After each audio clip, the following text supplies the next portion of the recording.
Hola querido amigo, nuevamente bienvenido a tu curso, El mejor manual de crianza. Bueno, nuevamente estamos como familia reunidos frente a este libro, la Biblia. La Biblia no es solamente el mejor manual de crianza, también es el mejor manual de vida. Y nosotros todos los días estamos como individuos frente a este libro que nos ilumina la vida, nos ilumina el entendimiento y nos enseña cómo vivir de manera adecuada, de la manera correcta. Nosotros estamos en el propósito de leer toda la Biblia, nosotros estamos en el propósito de leer todas las escrituras y ya vamos en Lucas capítulo 7. Lucas capítulo 7. Bien, vamos a leer todo el capítulo. Adelante, Mario. Bueno, recuerden que somos Margie y Daniel, familias saludables, familias que se enfocan en lo importante, y qué rico que hoy nos estés acompañando en nuestro estudio bíblico que te va a aportar muchas cosas para la vida. Capítulo 7 de Lucas. Cuando Jesús terminó de decir todo eso a la gente, regresó a Capernaum. En ese tiempo, un apreciado esclavo de un oficial romano estaba enfermo y a punto de morir. Cuando el oficial oyó hablar de Jesús, envió a unos respetados ancianos judíos a pedirle que fuera a sanar a su esclavo. De todo corazón le suplicaron a Jesús que ayudara al hombre. Le dijeron: si alguien merece tu ayuda, es él, pues ama al pueblo judío y hasta construyó una sinagoga para nosotros. Entonces Jesús fue con ellos, pero justo antes de que llegaran a la casa, el oficial envió a unos amigos a decir: Señor, no te molestes en venir a mi casa, porque no soy digno de tanto honor. Ni siquiera soy digno de ir a tu encuentro. Tan solo pronuncia la palabra desde donde estás y mi siervo sanará. Lo sé porque estoy bajo la autoridad de mis oficiales superiores y tengo autoridad sobre mis soldados. Solo tengo que decir: vayan y ellos van, o vengan y ellos vienen. Y si les digo a mis esclavos: hagan esto, lo hacen. Al oírlo, Jesús quedó asombrado. Se dirigió a la multitud que lo seguía y dijo: les digo, no he visto una fe como esta en todo Israel. Cuando los amigos del oficial regresaron a la casa, encontraron al esclavo completamente sano. Poco después, Jesús fue con sus discípulos a la aldea de Naín y una multitud numerosa lo siguió. Cuando Jesús llegó a la entrada de la aldea, salía una procesión fúnebre. El joven que había muerto era el único hijo de una viuda y una gran multitud de la aldea la acompañaba. Cuando el Señor la vio, su corazón rebosó de compasión. No llores, le dijo. Luego se acercó al ataúd y lo tocó, y los que cargaban el ataúd se detuvieron. Joven, dijo Jesús, te digo, levántate. Entonces el joven muerto se incorporó y comenzó a hablar, y Jesús lo regresó a su madre. Un gran temor se apoderó de la multitud y alababan a Dios diciendo: un profeta poderoso se ha levantado entre nosotros y Dios ha visitado hoy a su pueblo. Y las noticias acerca de Jesús corrieron por toda Judea y sus alrededores. Los discípulos de Juan el Bautista le contaron todo lo que Jesús hacía. Entonces Juan llamó a 2 de sus discípulos y los envió al Señor para que le preguntaran: ¿eres tú el Mesías a quien hemos esperado o debemos seguir buscando a otro? Los discípulos, los 2 discípulos de Juan encontraron a Jesús y le dijeron: Juan el Bautista nos envió a preguntarte: ¿eres tú el Mesías a quien hemos esperado o debemos seguir buscando a otro? En ese preciso momento, Jesús sanó a muchas personas de enfermedades, dolencias y expulsó espíritus malignos y le devolvió la vista a muchos ciegos. Luego les dijo a los discípulos de Juan: regresen a Juan y cuéntenle lo que han visto y oído. Los ciegos ven, los cojos caminan bien, los leprosos son curados, los sordos oyen, los muertos resucitan y a los pobres se les predica la buena noticia. Y díganle: Dios bendice a los que no se apartan por causa de mí. Después de que los discípulos de Juan se fueron, Jesús comenzó a hablar acerca de él a las multitudes. ¿A qué clase de hombre fueron a ver al desierto? Sí. ¿Acaso era una caña débil sacudida por la más leve brisa? ¿O esperaban ver a un hombre vestido con ropa costosa? No.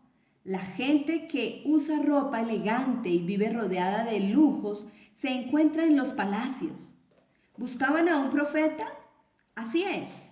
Y él es más que un profeta. Juan es el hombre al que se refieren las escrituras cuando dicen: mira, envío a mi mensajero por anticipado y él preparará el camino delante de ti. Les digo que de todos los hombres que han vivido, nadie es superior a Juan. Sin embargo, hasta la persona más insignificante en el reino de Dios es superior a él. Cuando oyeron esto, todos, hasta los cobradores de impuestos, coincidieron en que el camino de Dios era el correcto, porque fueron bautizados por Juan. Pero los fariseos y los expertos en la ley religiosa no aceptaron el plan de Dios para ellos porque rechazaron el bautismo de Juan. ¿Con qué puedo comparar a la gente de esta generación?, preguntó Jesús. ¿Cómo los puedo describir? Se parecen a los niños que juegan en la plaza, se quejan ante sus amigos, tocamos canciones de bodas y no bailaron. Entonces tocamos cantos fúnebres y no lloraron.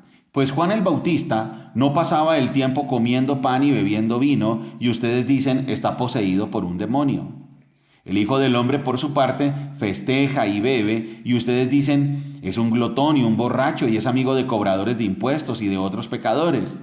Pero la sabiduría demuestra estar en lo cierto por la vida de quienes la siguen. Uno de los fariseos invitó a Jesús a cenar, así que Jesús fue a su casa y se sentó a comer. Cuando cierta mujer de mala vida que vivía en la ciudad se enteró de que Jesús estaba comiendo allí, llevó un hermoso frasco de alabastro lleno de un costoso perfume. Llorando, se arrodilló detrás de él a sus pies. Sus lágrimas cayeron sobre los pies de Jesús y ella los secó con sus cabellos.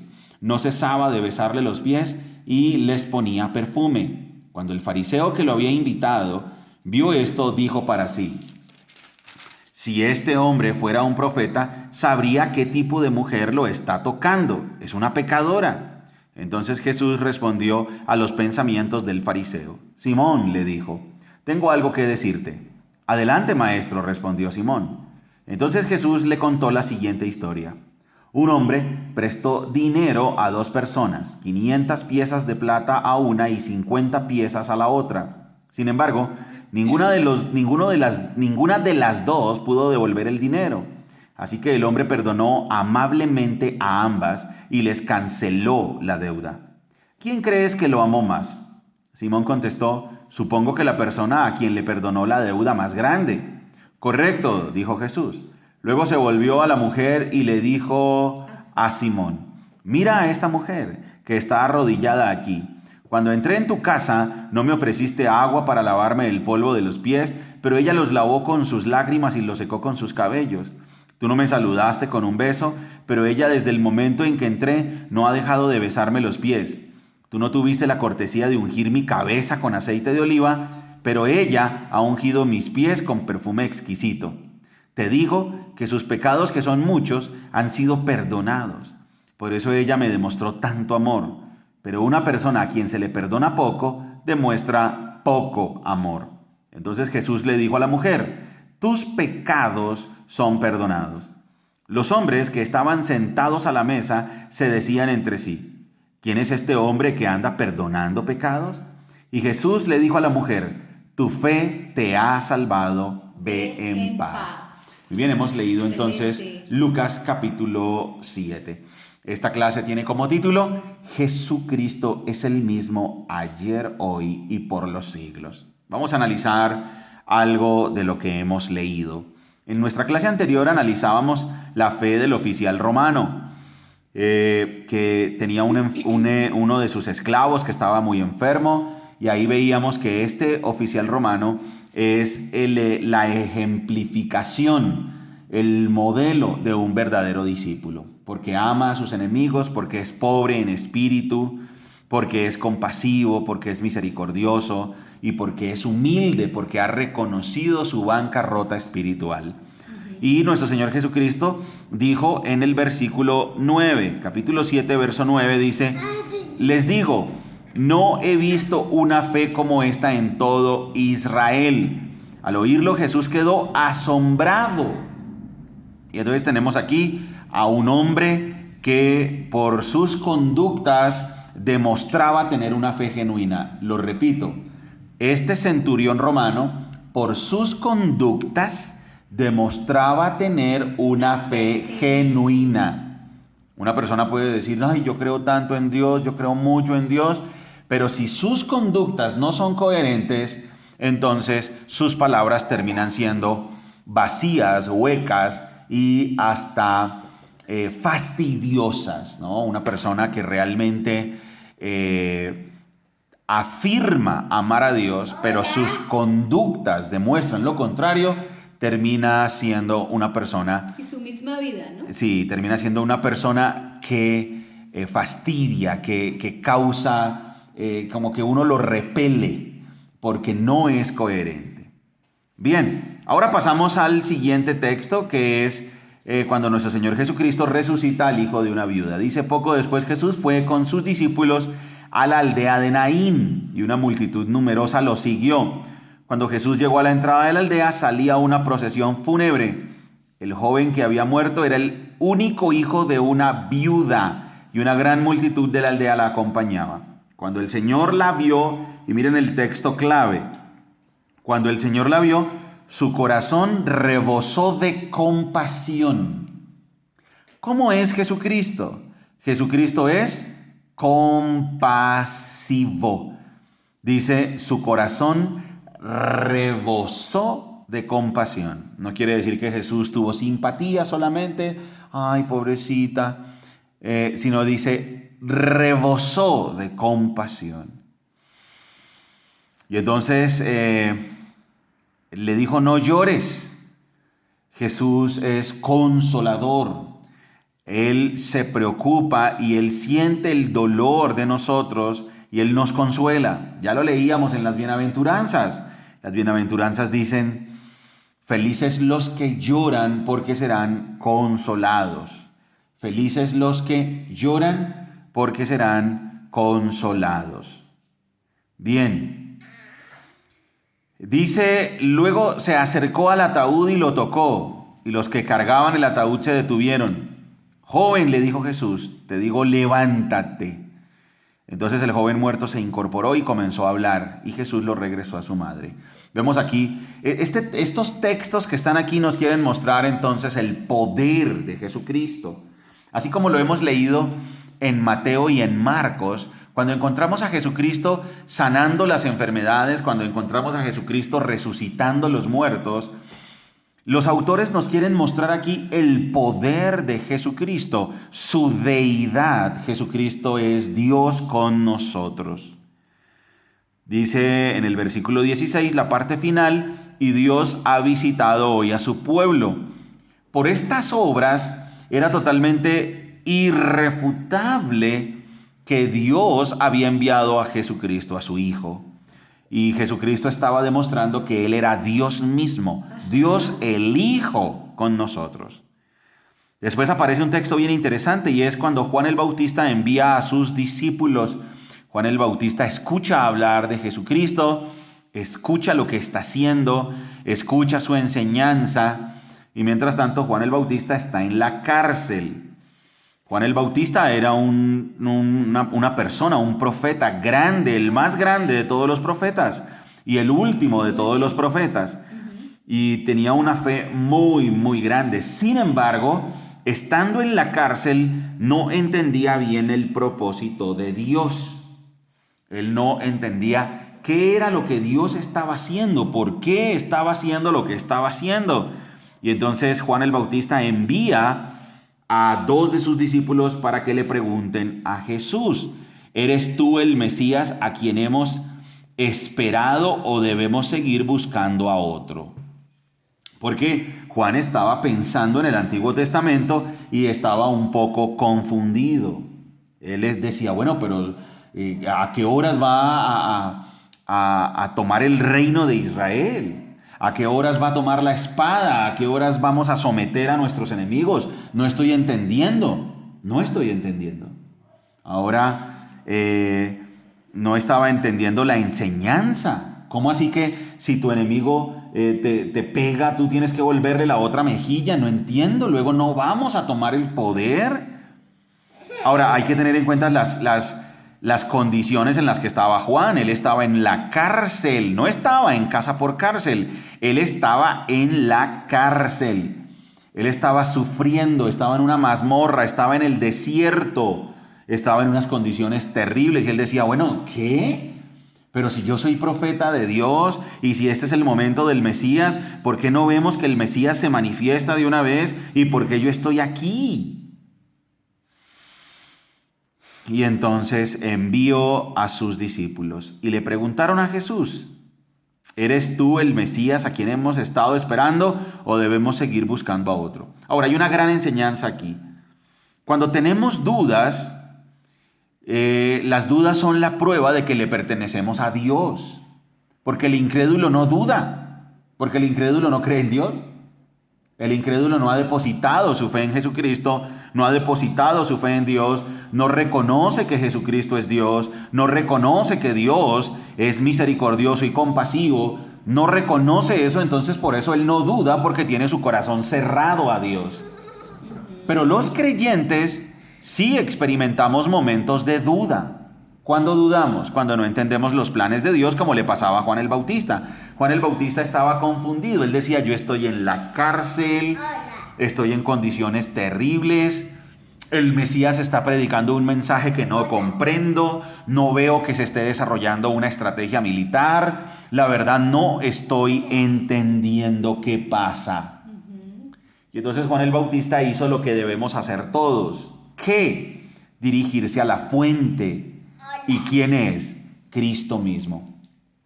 Nosotros como familia, cuando estemos enfrentando dudas, cuando estemos enfrentando problemas, cuando estemos enfrentando fallas en nuestra fe, debemos entender que eso es normal en los creyentes porque no siempre entendemos los planes de Dios y a veces es difícil creer. ¿Por qué a veces es difícil creer? Porque a veces tenemos un ambiente hostil, porque a veces nuestra mente está embotada, porque no entendemos el propósito de Dios en lo que Él hace con nosotros, porque a veces las condiciones que estamos viviendo son condiciones de dolor, condiciones de pérdida, de luto, de enfermedad, y entonces no entendemos los planes de Dios y ahí viene la duda. Sin embargo, la invitación de este texto es a hacer lo que hizo Juan. Juan fue directamente a la fuente. Y entonces cuando los discípulos de Juan llegaron a nuestro Señor Jesucristo, dice el texto, versículo 21, en ese preciso momento Jesús sanó a muchas personas de enfermedades, dolencias, y expulsó a espíritus malignos y le devolvió la vista a muchos ciegos. Luego les dijo a los discípulos de Juan, regresen a Juan y cuéntenle lo que han visto y oído. Los ciegos ven, los cojos caminan bien, los leprosos son curados, los sordos oyen, los muertos resucitan, y a los pobres se les predica la buena noticia. Y díganle, Dios bendice a los que no se apartan por causa de mí. Y entonces los discípulos de Juan llegan y obviamente tienen que pasar un tiempo con Cristo, porque ellos son testigos de las sanidades. Ellos son testigos de que Jesucristo sanaba a los enfermos, de que Jesucristo le devolvía la vista a los ciegos, limpiaba a los curados, resucitaba a los muertos. Pruebas absolutamente contundentes de que Él es Dios. Y le manda un mensaje final. Dios bendice a los que no se apartan por causa de mí. Le dijo, fortalécete en tu fe. Crece en la fe. ¿Cómo se fortaleció Juan en la fe? Por los hechos contundentes. Y así nos debe pasar a nosotros.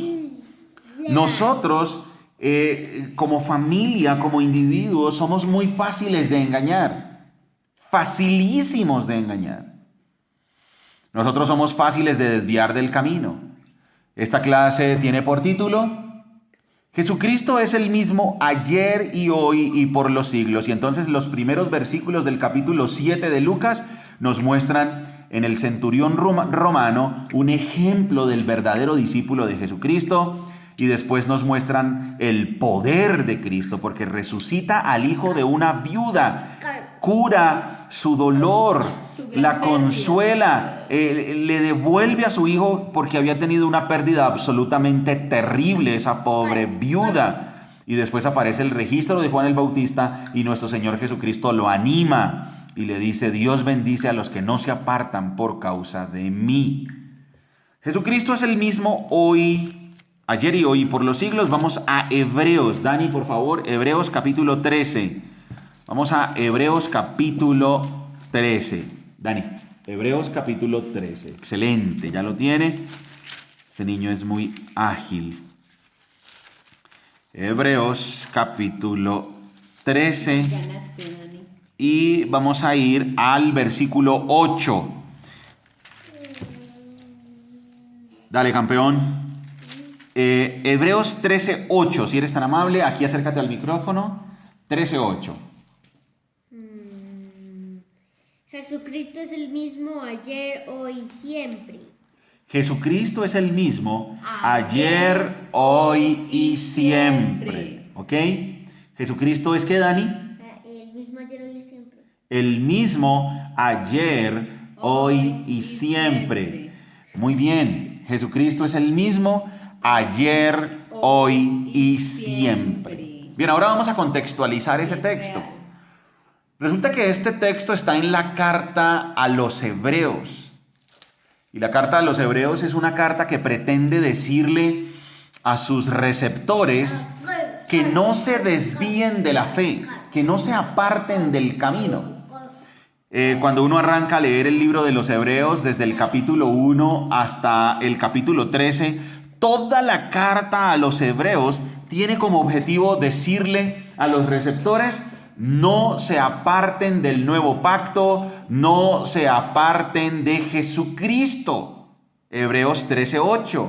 No se aparten del camino, no se aparten de Jesucristo. Dani, recuérdame, ¿cuál es la intención del libro de los Hebreos? Decirle a los creyentes judíos que no se aparten de Cristo. Ese es el... A los creyentes judíos que no se aparten de Cristo. Correcto.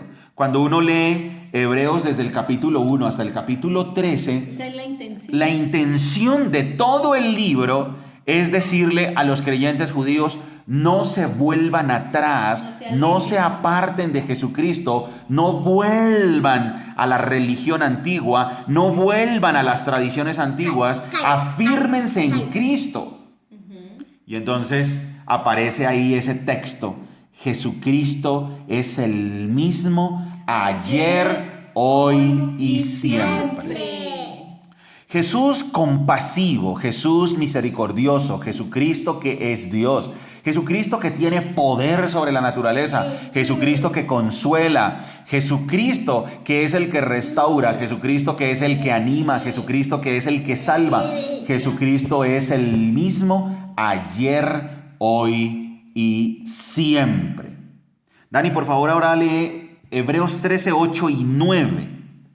Jesucristo es el mismo ayer, hoy y siempre, así que no se dejen cautivar por ideas nuevas y extrañas. Excelente, hasta ahí. Dice: así que no se dejen cautivar por ideas nuevas y extrañas. Interesante. Para nosotros los cristianos a veces es tan fácil dejarnos desviar de la verdad. Es muy fácil. Ideas nuevas y extrañas. Un nuevo mensaje acerca de Cristo, una nueva revelación. Lo peor de todo es que a veces se le quita el primer lugar a Cristo. A veces le quitamos el primer lugar a Cristo y Cristo deja de ser el protagonista y el consumador de la salvación. Sigue leyendo, Dani, vuelve a leer Hebreos 13:8 y lee el versículo 9 completo. Jesucristo es el mismo ayer, hoy y siempre, así que no se dejen cautivar por ideas nuevas y extrañas. Su fortaleza espiritual proviene de la gracia de Dios y no depende de reglas sobre los alimentos. De nada sirven a quienes las siguen. Que de nada sirven Que de a quienes nada las sirven a siguen. Muy bien. Excelente. Después dice, tenemos un altar del cual los sacerdotes del tabernáculo no tienen derecho a comer. Bajo el sistema antiguo, el sumo sacerdote llevaba la sangre de los animales al lugar santo como sacrificio por el pecado. De igual manera, Jesús sufrió y murió fuera de las puertas de la ciudad para hacer santo a su pueblo mediante su propia sangre. Entonces salgamos al encuentro de Jesús fuera del campamento y llevemos la deshonra que Él llevó, pues este mundo no es nuestro hogar permanente, esperamos el hogar futuro. Por lo tanto, por medio de Jesús, ofrezcamos un sacrificio continuo de alabanza a Dios, mediante el cual proclamamos nuestra lealtad a su nombre. Espectacular, espectacular. Jesucristo es el mismo ayer, hoy y por los siglos de los siglos y siempre. ¿Qué le estaba pasando a Juan el Bautista, Marjo? Siempre. Juan el Bautista estaba en la cárcel, estaba dudando. Así es. Si ese era el plan de Dios, ¿no? Correcto, él no entendía. ¿Y qué hizo? ¿Se alejó de Dios? ¿O cómo solucionó? ¿Cómo disipó sus dudas? Yendo a Jesucristo, preguntándole a Jesucristo, porque pues es Dios mismo. Es correcto. La invitación entonces es, cuando experimentemos dudas, cuando experimentemos el desánimo, vayamos a Jesucristo. Vayamos a Jesucristo y entendamos que Jesucristo es el mismo ayer y hoy y por los siglos, y como nos advierte Hebreos, dice, así que no se dejen cautivar por ideas nuevas y extrañas. Que el mensaje de Jesucristo, la pureza del mensaje de Jesucristo, sea el que nos anime. Por eso tenemos que volver a la Biblia. Por eso nosotros como familia tenemos que recurrir a la Biblia. Porque es a través de las Sagradas Escrituras donde nosotros podemos ver realmente quién es Jesucristo. Y Jesucristo es Dios con nosotros. Jesucristo es el mismo ayer, hoy y por los siglos. El escritor del Evangelio de Lucas, en el capítulo 7, nos está mostrando que Jesucristo es Dios. Jesucristo le contesta a Juan, le dice a sus discípulos, a los discípulos de Juan, regresen a Juan y cuéntenle lo que han visto y oído. Los ciegos ven, los cojos caminan bien, los leprosos son curados, los sordos oyen, los muertos resucitan y a los pobres se les predica la buena noticia. Y díganle, Dios bendice a los que no se apartan por causa de mí. ¿Podemos dudar? Sí, pero si volvemos a la fuente seremos afirmados por Él. Dios con nosotros, Jesucristo mismo. Jesucristo es el mismo ayer, hoy y siempre. Muy bien, querido amigo, te felicitamos por haber terminado esta clase, la clase número 80. Jesucristo es el mismo ayer, hoy y siempre. Gran pregunta. ¿Es Cristo nuestra roca? ¿Es Cristo el ancla de nuestro ser? ¿Es Cristo la persona más importante de nuestra vida y nuestras conductas son coherentes con esa verdad? Leemos la Biblia, tenemos amor por la Biblia, tenemos amor por Dios, amor por Jesucristo, amor por los demás y vivimos en santidad. Te recordamos que somos Margie y Daniel, familias saludables, familias que se enfocan en lo importante. Hasta pronto, amigos. Chao. Bye.